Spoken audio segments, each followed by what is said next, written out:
The hearth fire in the Kyteler house burns low past the 9th hour. Outside, rain moves through the Norman streets of Kilkenny, in long curtains, peat smoke and cold mud, and the particular Irish autumn that settles into the walls and refuses to leave. Inside, a single tallow candle burns at the table. A woman sits near it, not working, thinking. There are people who have come and gone this evening, a merchant, a cleric, someone who owed a debt that has just been settled in a new way. Each conversation ended with something decided.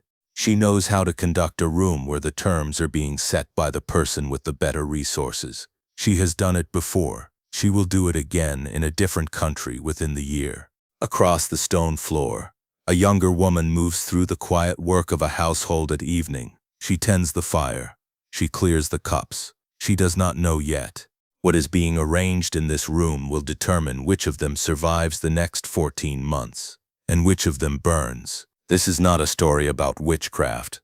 There were no witches inside the walls of Alice Kyteler's household in Kilkenny. There was a dead man's children fighting over an inheritance, a bishop from Avignon with a prosecution template he had not yet applied, and two women caught inside a net that was never truly meant for either of them. One woman understood what the net was made of. One did not.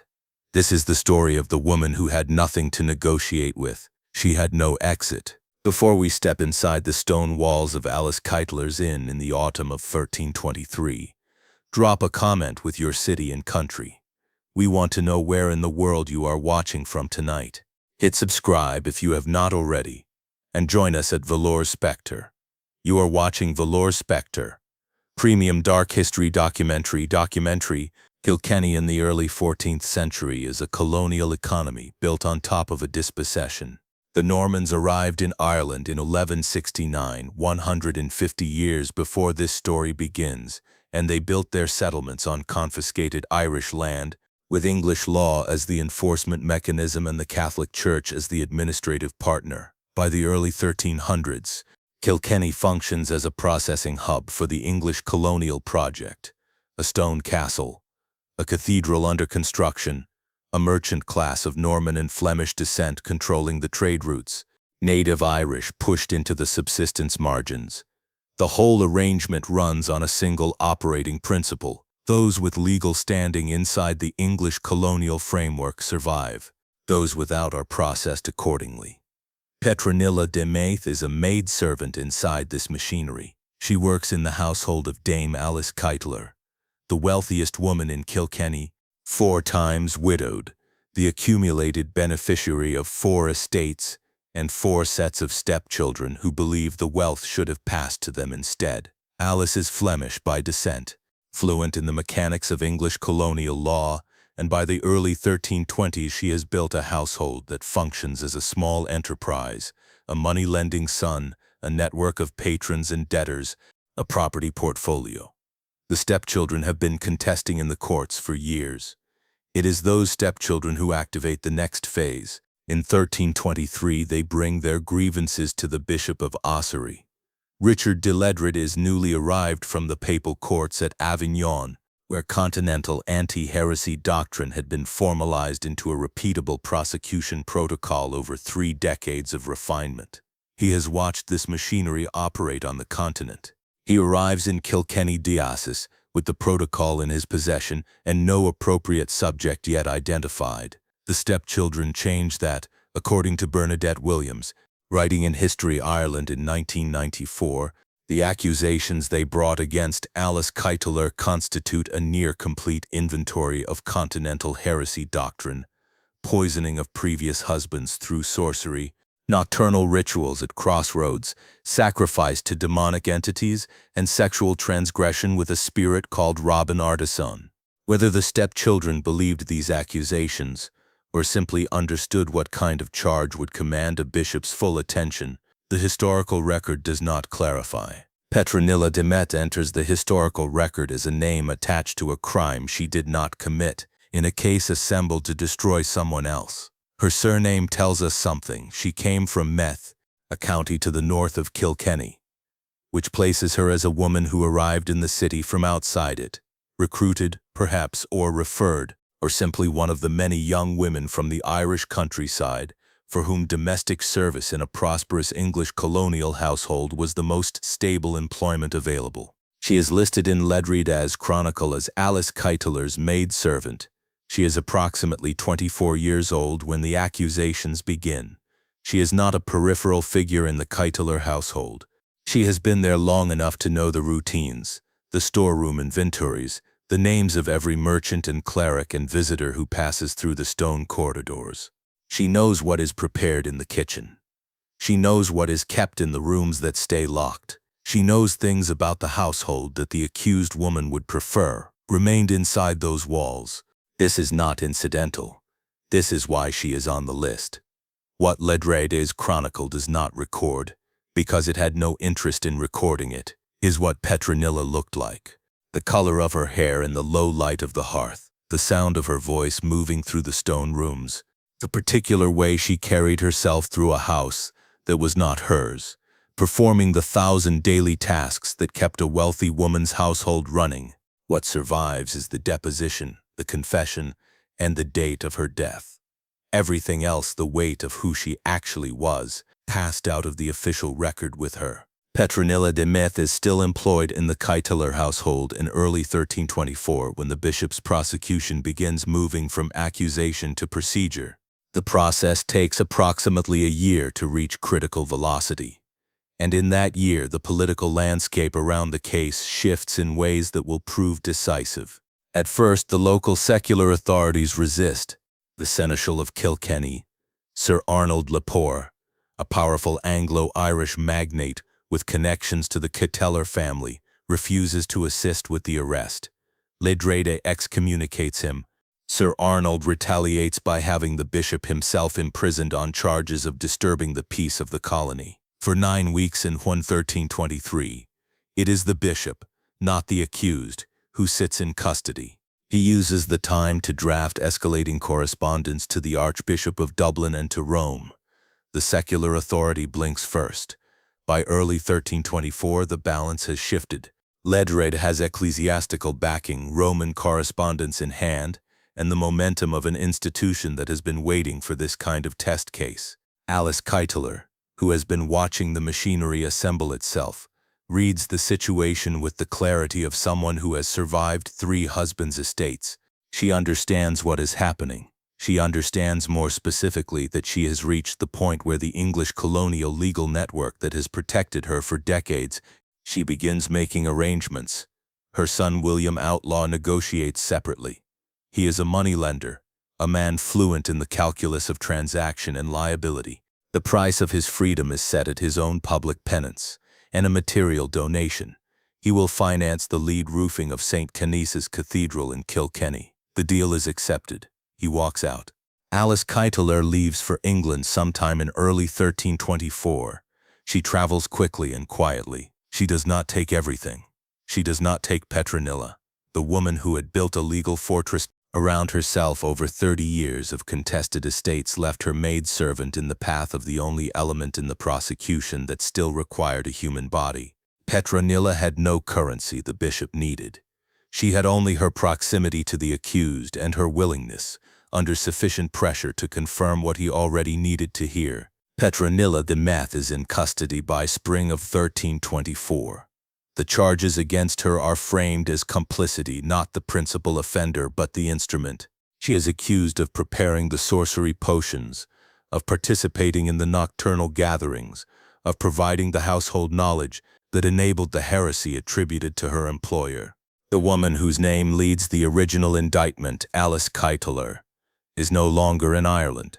Ledrede's chronicle catalogues the accusations against Petronilla with the precision of a legal intake document. Picture this scene: a stone room in Kilkenny 1324. Not a theatrical torture chamber, an ordinary room, cold, official, with a cleric and a man whose authority has been ratified by Rome and the Archbishop of Dublin. Petronilla has no legal standing in the English colonial court system. She has no patron. Sir Arnold Lepore, who had briefly been her employer's political ally, is himself under mounting ecclesiastical pressure and unable to intervene. There is no one in the machinery who is positioned to act on her behalf. There is only the bishop, the accusation, and the procedure. And the procedure has a method. The bishop's own chronicle records what followed. The Latin is administrative in its flatness, the language of institutional process rather than confession or apology. Ledrede notes that Petronilla was subjected to corporal correction through 6 parishes. 6 separate acts of physical coercion, conducted across the ecclesiastical geography of Kilkenny, each one a further entry in a ledger that ended with a signed confession. She confirmed it, before all the clergy and the people, in the public forum that ecclesiastical procedure required. She confirmed the potions, the nocturnal gatherings, the flying ointments applied to a wooden stave, the sexual heresy. She confirmed everything the bishop required, in the order he required it. The confession was the product. Petronilla was the raw material. The distinction by that point had ceased to matter to anyone but her. Petronilla de Meath's confession is read aloud before the assembled clergy and people of Kilkenny. This is not a private legal procedure. It is a public theater production. Ledrede understands the machinery of institutional spectacle as well as he understands the theology of heresy, possibly better. A confession that remains inside ecclesiastical records is administrative. A confession read aloud in the public square of a colonial town in front of every merchant and cleric and laborer who has gathered to witness is infrastructure. It establishes for everyone present that the accusations were real, that the procedure was legitimate, and that the woman standing there is precisely what the bishop said she was. She is 24 years old. The record does not tell us how she stood, or what her face looked like, or whether she wept. Ledrede's chronicle is not interested in those details. It is a procedural document. It records what was said, what was confirmed, and what was publicly declared. The woman who confirmed and publicly declared it is a delivery mechanism in that document, a necessary body through which the required output was routed. The content of the confession, as catalogued in the Chronicle and examined by Geoffrey Burton Russell in his 1972 study of medieval witchcraft, reflects the full continental heresy template without deviation. Sorcery potions brewed from the entrails of animals slaughtered at crossroads, wax preparations made from materials the Chronicle declines to specify further, an ointment applied to a wooden beam that enabled, according to the confession, transit between locations, and the sexual heresy accusation involving a nocturnal congress with a figure identified as Robin Artisan, described as the personal demonic patron of Alice Kyteler's household. None of this happened. The historical consensus is clear.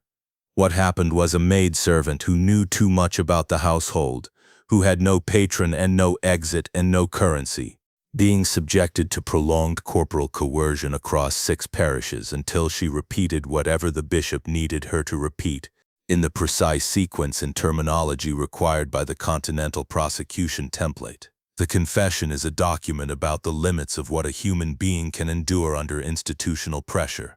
It is not a document about witchcraft. The formal condemnation follows the confession by days, not weeks. This is not an investigation requiring additional evidence. The evidence has already been produced. Petronilla de Meath is formally condemned as a heretic and sorceress. At this point, she is the only remaining defendant. Alice Kyteler is in England, address unknown. William Outlaw has completed his public penance. 3 churches visited barefoot. 30 poor men fed. The lead roofing of St. Canice is arranged. The condemnation of Petronilla de Meath reaches him, if it reaches him at all, as administrative news about a transaction settled on his side long ago. Petronilla does not disappear. She is held. The record notes her formal condemnation and then falls silent on the specifics of where she is held, who attends to her, whether she eats. That gap in the archive is not an accident of survival. It is a gap in attention. She had served her function. What remained was the final paperwork. Petronilla de Meath walks through Kilkenny on the morning of the 3rd of November 1324. The city is awake early. Word has moved through the parishes in the preceding days, through the merchants' quarter, through the Norman houses along the River Nore, through the ecclesiastical precincts around St. Canice's. They know what is coming. They have assembled at the site in front of where the Tholsel, the municipal courthouse, will eventually stand. A bonfire has been constructed.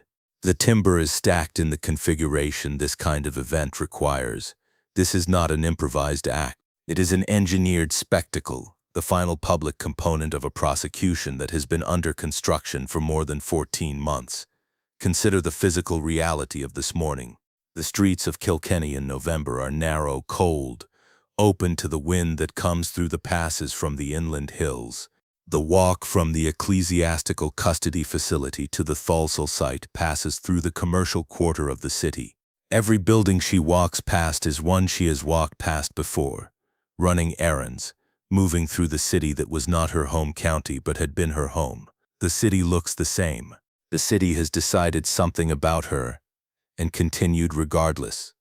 Petronilla is led across the square. Stand inside that square with her for a moment. She is 24 years old. Her back has been opened by the corporal corrections administered through 6 parishes. She has confirmed publicly before the assembled clergy and people everything the bishop required. Her employer is in England. Her employer's son is a free man with his penance complete and his lead roofing on the cathedral. She has nothing more to give the process. She has been delivered in the formal terminology of ecclesiastical law to the secular arm for execution. The secular arm has prepared accordingly. What she carries into that square is not guilt. The historical consensus on that point is settled. She carries the weight of having been the accessible body in a case that required one, the person without the connections to escape, the legal standing to contest, or the currency to negotiate. She carries the weight of having been the person who stayed when the person the case was built to destroy had already left. She carries the weight of having been useful. It is cold in Kilkenny in November.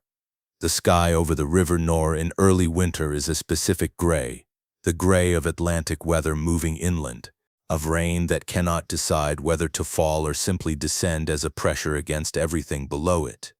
The crowd at the Tholsel site can see their breath. A formal declaration is read. The sentence is confirmed. The technical language of the document describes the transfer of the condemned from ecclesiastical jurisdiction to the secular authority with the expectation of appropriate punishment. The language is clean.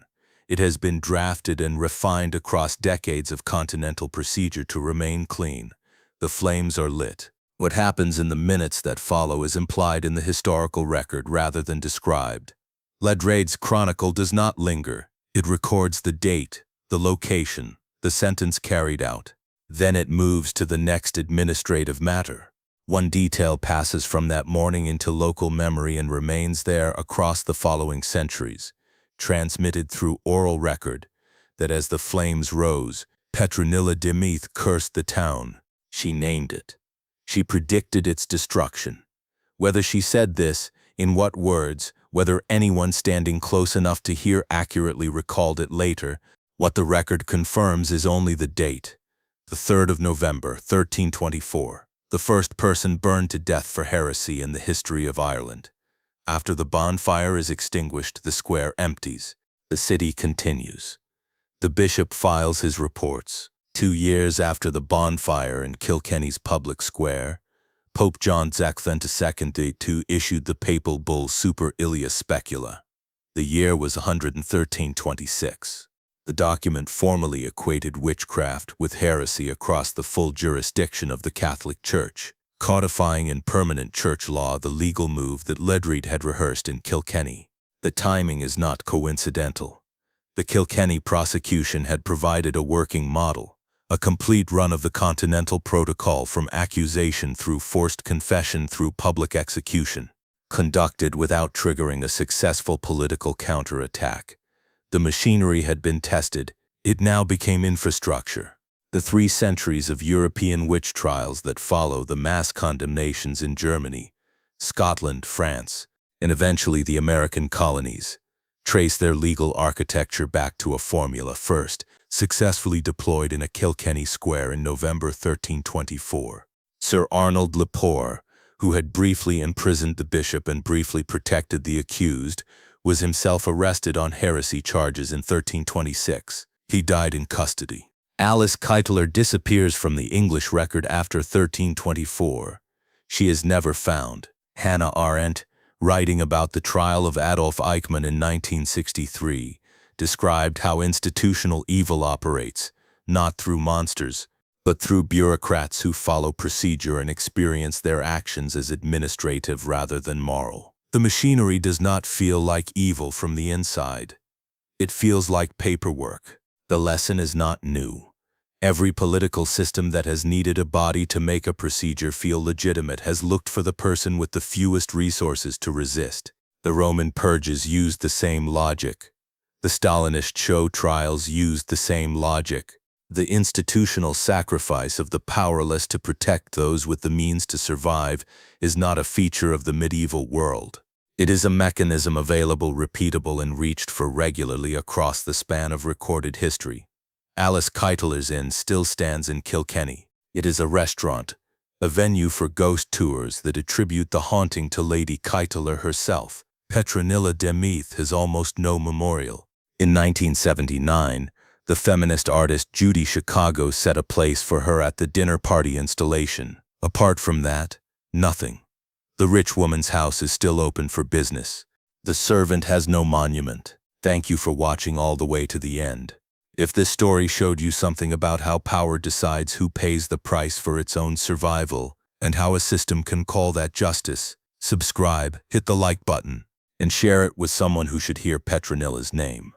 You have just watched another premium documentary from Velours Spectre. Click the video appearing on your screen right now. The descent into the past continues.